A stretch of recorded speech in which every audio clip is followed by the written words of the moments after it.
10월 23일 화요일 김성수의 시시각각입니다. 바로 어제였습니다. 국토교통위원회 국정감사에 출석한 박원순 시장이 분양 원가 공개를 하겠느냐는 질문에 법률 개정에 맞춰서 아파트 분양 원가 공개하겠다 이렇게 밝혔는데요. 그동안 서울주택도시공사가 공급하는 공공아파트 분양 원가가 명확히 밝혀지지 않은 상황에서 앞으로 어떤 영향을 미치게 될지 오늘은 명지대학교 부동산대학원 권대중 교수님 먼저 전화 연결해서 이 문제부터 짚어보겠습니다. 안녕하세요. 네, 안녕하세요. 예, 교수님, 저 박원순 시장 취임 후 SH공사가 후분양 공정률을 80%에서 60%로 낮췄고요. 또 이번에 분양 원가 공개 항목을 62개에서 12개로 줄였습니다. 그래서 논란이 되기도 했었는데 일단 분양 원가 공개 항목을 대폭 줄이면 그만큼 소비자가 알 수 있는 정보가 줄고 또 이것이 집값도 영향을 미친다 그러던데 어떤가요? 우선은 SH공사는 이제 공공기관이기 때문에 예. 그 분양 원가 공개를 하는 게 맞지만은 이게 62개 항목에서 12개 항목으로 줄인 거는 그래도 SH공사가 이제 손해보지 않고 건물을 공급하겠다는 그런 의미가 있는 게 분명한 것 같고요. 예, 예. 분양 원가를 공개하게 되면 영업이익이나 영업비밀이 이제 전부 공개되기 때문에 예, 예. 분양가를 낮추는 효과가 있습니다. 예, 예. 근데 이거를 전부 다 공개하지 않았기 때문에 역시 SH공사도 손해보는 장사는 안 하겠다는 게 분명한 것 같고요. 예, 예. 또 하나 이제 후분양지의 공정률도 80%에서 60%로 낮춘 것은 예. SH공사가 전부 돈을 들여서 건물을 지어서 분양해야 되는데도 불구하고 예. 그런 부담들을 낮추기 위해서 60% 낮춘 것 같습니다. 예, 예.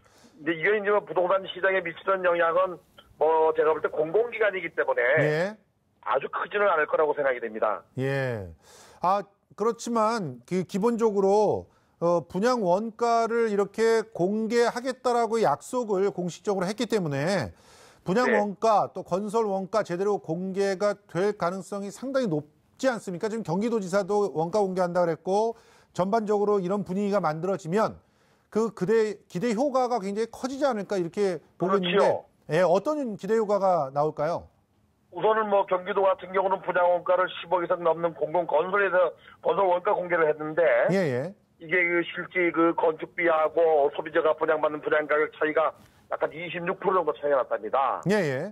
이거는 별도로 말하면 가격을 부풀린 꼴이 되는데 예. 소비자 입장에서 볼 때는 낮은 가격으로 분양받을 가능성이 높아졌죠. 예. 근데 이 박원순 시장이 분양 원가를 하겠다고 약속을 했기 때문에 항목은 축소됐지만 중요한 항목에 대해서는 분명히 공개할 거죠. 이렇게 하게 되면은 소비자 입장에서 볼 때는 지금 시장 가격보다는 낮은 가격으로 분양을 받을 가능성이 높아지고 있는 겁니다. 예. 그러면 정말 아파트 분양 시장이 또 뜨거워질 것 같다는 생각이 드는데 일단 민영주택의 원가 공개도 압박이 되겠죠? 그렇지요. 근데 이제 문제는 민간 건설회사의 민간 아파트, 민영 아파트 분양 원가 공개는 좀 조심스러워야 됩니다. 예. 왜냐하면 기업자의 영업비밀이나 영업이익이 모두 드러나기 때문에 오히려 이게 공급 축소로 이어질 수 있고요. 기업의 기업 활동이 위축될 수 있기 때문에 제 개인적인 생각에서는 분양 원가 공개도 좋지만 지금 현재 민간 택지에 대한 분양가 상한제를 적용하지 않고 있습니다. 예. 지금 공공택지에서는 분양가 상한제를 적용하고 있는데요. 예. 그래서 차라리 우선적으로 먼저 적용할 것은 분양 가격을 낮추거나 안정화시키기 위해서는 분양가 상한제를 민간 택지에도 적용하는 게 맞습니다. 예. 그래서 가격을 먼저 통제하고 그리고 난 다음에 기회가 된다면은 분양 원가 공개를 하나 둘씩 해 나간다면 시장이 좀 더 안정화되지 않겠나. 물론 이제 이번에 박원순 시장의 분양 원가 공개가 민간 택지의 분양 원가 공개의 압박은 분명할 것 같습니다. 예, 알겠습니다.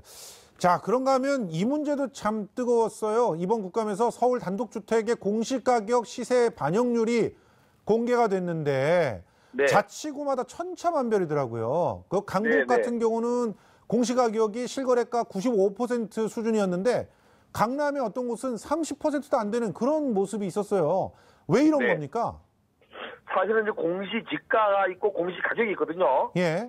토지 가격을 공시지가로 평가할 때는 도심지 같은 경우는 거의 90% 이상 적용을 하고 있어요. 예. 농지 같은 경우나 지방 같은 경우는 50% 이하로 떨어져 있죠. 맞습니다. 그 이유는 네, 토지 이용률에 따라 달라지기 때문에 그런데 예. 이 공시가격은 이제 건물을 포함한 가격인데 예. 대체로 강북이나 이 단독주택 같은 경우는 약 한 50% 정도, 55% 정도 적용하고 있고 예. 아파트 같은 경우는 보통 한 60%에서 70%를 적용하고 있습니다. 예. 근데 이렇게 이제 그 가격 차이가 나는 것은 사실 그 공시가격을 가격 공시하는 것은 매년 1월 1일 날 공시하지만 실제는 6월 1일 기준 하거든요. 예. 예. 근데 이렇게 이제 6월 달에 공시하는 가격이 1월 1일 소급 적용하는데 그 가격이 언제 평가된 가격이냐면 지난해 9월부터 연말까지 평가한 가격이거든요. 예. 예. 이 시점 차이가 있습니다. 한 1년 정도. 아. 그러면 가격이 급등하는 지역은 이 차이가 많이 벌어질 수 있죠. 예. 금년도 지금 9월부터 공시가 평가나 공시가격 평가가 들어갔는데 예. 이것이 내년 4월, 5월 달에 이의 신청을 받고 6월 달에 고시합니다. 예. 이 고시한 가격이 내년 1월 1일로 적용하거든요. 예. 예. 소급 적용되는데 이 시차가 한 1년 가까이 되잖아요. 예. 예. 그러다 보니까 가격이 많이 급등한 데는 지금 말씀하신 대로 차이가 많이 날 수도 있고 예. 물론 이제 평가하는 과정에 오류가 있을 수도 있습니다. 아. 그런데 그것보다는 가격이 올라서 이 차이가 많이 나는 게 더 크다고 볼 수 있어요. 저희가 이 자료를 갖다 좀 받아가지고 대표적인 것만 몇 개 뽑아서 지금 그래픽으로 내보내고 있는데요. 강남구 네. 역상동 같은 경우는 16억 공시가격에 64억 5천. 그러니까 시세 반영률이 25%밖에 안 되는 반면에 그러네요. 강북구 네. 미아동 같은 경우는 1억 400 공시가격에 실거래가 1억 1천인 곳. 그건 95%잖아요. 이게 네. 누적이 1년밖에 안 되는 게 아니라 아예 굉장히 오랜 기간 동안 이게 누적이 그럴 되면서 수 있습니다. 예, 네. 결과적으로 시세 반영이 굉장히 형편없이 차이가 나는 그런 상황이 된 것 같은데 이 각 이게 자치구에서 현실적인 가격이 예. 현실적인 가격이 그해마다 계속적으로 반영이 돼야 되는데 그렇죠. 한번 누락되거나 그러면 이거를 한꺼번에 끌어올리는 게 너무 많은 그 집가 상승이 있기 때문에 못해서 누적돼서 이럴 수도 있습니다. 그 각 자치구에서 이 문제 시급히 수정하려면 어떻게 해야 될까요? 사실은 그 개별 공시가나 공시가격을 산정하는 것은 감정평가사가 검수만 하지 실제는 이제 각 구청에서 하거든요. 예. 물론 표준지 공시가 50만 개를 선정해서 평가하는 것은 국토교통부가 합니다. 예. 이 그 표준지 공시가를 가지고 각 지방자치단체가 개별 공시가의 공시가격을 선정하고 예. 그다음에 이제 주택과 같은 그 아파트나 주택 같은 주택은 공시가격을 다시 각 구청마다 그 토지관리자나 이쪽에서 한 거를 감정평가가 검사하는 절차를 거치게 되는데 예. 이게 이제 서울시 같은 경우도 공시가격이나 개별 공시가 산정, 표준지 공시가 산정을 지방으로 이양해달라고 했지 않습니까? 맞습니다. 네, 이렇게 됐을 때는 이제 문제가 좀 발생할 수 있어요. 사실은 표준지 공시가는 전국적으로 대표적인 걸 50만 개 선정해서 평가하다 보니까 예. 국토교통부가 지역별로 가격을 바란스를 맞춰서 이렇게 하거든요. 예. 이게 잘못돼 버리면 어떤 문제가 발생하냐면 토지 수용 단계에서 보상 가격이 달라질 수 있습니다. 아. 그래서 이게 그 과세 기준만 되는 게 아니고 예. 보상 평가나 감정 평가의 기준이 되기 때문에 예. 지방자치단체한테 만약 이양하게 되면 가격이 들쑥날쑥할 수 있어요. 아, 그럴 수도 있네요. 가격 통제 기능이 있기 때문에 표준지 공시가 같은 경우는 국토부가 일률적으로 조정하는 게 맞고요. 예. 개별 지가 공시 산정 같은 경우나 공시가격 산정은 지금도 지방자치단체에서 사실 산정한 거를 감정평가가 검사 단계를 거칩니다. 예. 그런데 그래서, 지금 어쨌든 말씀하신 대로 그렇게 검수하는 정도로는 한계가 있다라고 하는 것이 지적이 됐으니까 그렇죠. 앞으로 네, 좀 그런 겁니다. 그 뭐랄까 좀 이 지자체로 어느 정도 이 과세를 현실화하는 그런 권한이 좀 이양돼야 된다 이런 지적도 있는데 이 부분에 대해서는 어떻게 평가하세요? 지금 제가 말씀드린 대로 이제 과세를 기준으로 하는 개별 공시가의 법적 성질이 과세입니다. 예.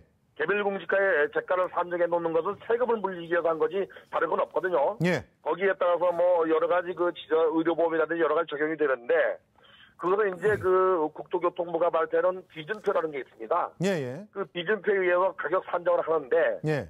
산정하는 절차가 이제 그 좀 더 세밀하고 좀 더 디테일하게 되면 예. 이런 불만들이 없어지거나 또는 이 그 시장 안정을 위해서 여러 가지 도움을 줄 수 있다고 생각이 됩니다. 예. 알겠습니다. 뭐 교수님의 걱정들은 알겠지만 그 정도 수정 갖고 좀 이렇게 25%밖에 안 되는 시세 반영이 이제 바로 잡힐까 참 걱정스럽습니다. 아무튼 SSC공사 분양 원가 공개에서부터 공시지가 시세 반영이 정확하게 이루어질 수 있기를 바라면서 지금까지 명지대학교 부동산대학원 권대중 교수님과 긴급 진단해봤습니다. 오늘 고생하셨습니다. 네, 감사합니다. 고맙습니다.